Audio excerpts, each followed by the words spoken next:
এই সময়ের জনপ্রিয় অভিনেত্রী তাসনিয়া ফারিন বেশিরভাগ সময়ই তাকে দেখা গেছে পাশের বাড়ির মেয়ের চরিত্রে।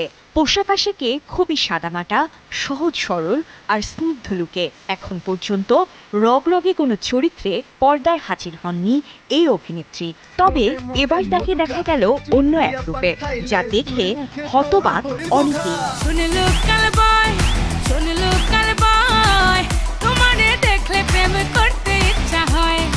ইমরাউল রাফাত পরিচালিত আনারকলি নাটকের লোকাল বয় শিরোনামের আইটেম গানে কোমর দোলাতে দেখা গেছে ফারিনকে।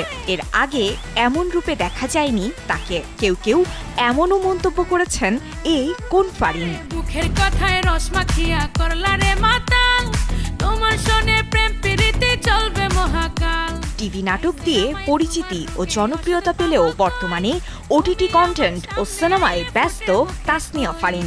সেভাবে এখন আর নাটকে দেখা যায় না তাকে। তবে বিশ্ব ভালোবাসা দিবস উপলক্ষে আবারও ছোট পর্দায় ফিরেছেন এই অভিনেত্রী।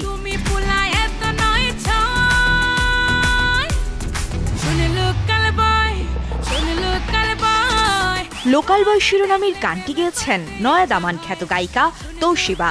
সালাউদ্দিন নাগরের লেখা গানটির সঙ্গীত আয়োজন করেছেন প্রীতম।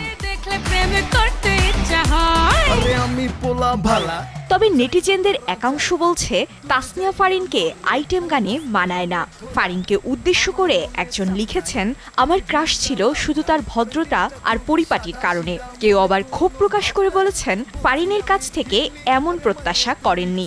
সে অবশ্যই ভালো অভিনেত্রী, কিন্তু আইটেম গানের সঙ্গে যায় না।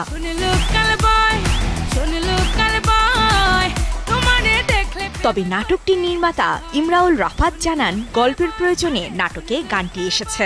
এটাকে নাটকের আইটেম গান বলা যেতে পারে, তবে একেবারে গল্প ও চরিত্রের সঙ্গে যুক্ত।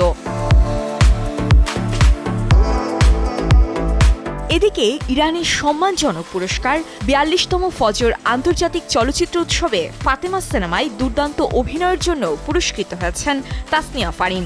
জানিয়ে উচ্ছ্বসিত ফারিন আপাতত কোনো নেগেটিভ কমেন্ট নিয়ে ভাবছেন না।